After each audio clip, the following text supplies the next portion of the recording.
ফেসবুকে ছড়িয়েছে ঘুষ নিয়ে দর কষাকষির ভিডিও। গঠন করা হয়েছে তদন্ত কমিটি, কিন্তু প্রতিবেদন জমা দেওয়ার আগে নিজ জেলায় স্ট্যান্ড রিলিজ করে বদলি করা হয়েছে পঞ্চগড়ের তেঁতুলিয়া উপজেলা এলজিইডির সাবেক প্রকৌশলীকে।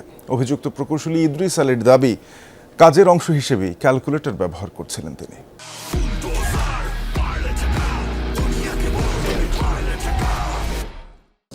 1,60,00,000 মিলিয়ে সামাজিক যোগাযোগ মাধ্যমে ভিডিওটি ভাইরাল, যেখানে দেখা যায় পঞ্চগড়ের তেঁতুলিয়া উপজেলার এলজিইডির সাবেক প্রকৌশলী ইদ্রিস আলী খান ক্যালকুলেটরে হিসেব করে ঘুষের দর কষাকষি করছেন। ভিডিওটি ছড়িয়ে পড়ার পর নড়েচড়ে বসে প্রশাসন। উপজেলা প্রশাসনের পক্ষ থেকে 3 সদস্যের তদন্ত কমিটি গঠন করা হয়। কমিটির সদস্যরা সরেজমিনে অভিযুক্ত ইদ্রিসের সাথে দেখা করার চেষ্টা করেন, কিন্তু ভিডিও ছড়িয়ে পড়ার পর থেকেই অফিসে অনুপস্থিত ইদ্রিস আলী খান। বিগত সপ্তাহে কয়েকবার উপজেলা প্রকৌশলীর কার্যালয়ে গিয়ে ওনার সামনাসামনি সরাসরি বক্তব্য নেওয়ার জন্য গিয়েছিলাম, কিন্তু ওনাকে কর্মস্থলে আমরা অনুপস্থিত পেয়েছি এবং মোবাইল ফোনের মাধ্যমে যোগাযোগ করা হলে উনি ফোন রিসিভ করেন নাই। মোবাইলে অভিযুক্ত ইদ্রিস দাবি করেন কাজের জন্যই ক্যালকুলেটর ব্যবহার করছিলেন এবং তদন্ত কমিটি গঠন নিয়ে কোনো টেনশন করছেন না বলেও জানান ইদ্রিস।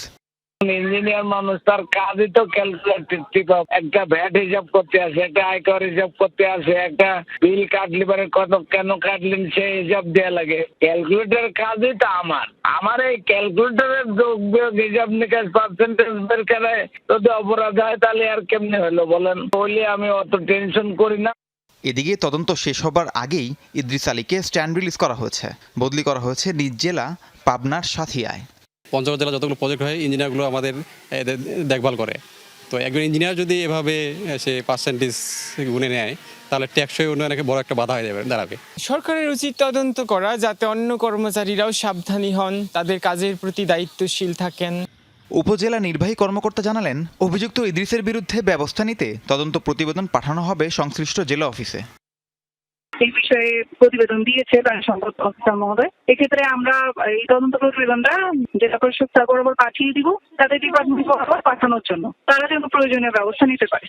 তদন্ত শেষ হবার আগেই অভিযুক্তকে স্ট্যান্ড রিলিজ এবং নিজ জেলায় বাড়ির পাশে বদলি করার ঘটনায় নানা প্রশ্নের জন্ম দিয়েছে। নিরপেক্ষভাবে ঘটনা যাচাই এবং দোষীর বিরুদ্ধে যথাযথ ব্যবস্থা নেয়ার দাবি সচেতন মহলের। রাহিম সারোয়ার, যমুনা নিউজ।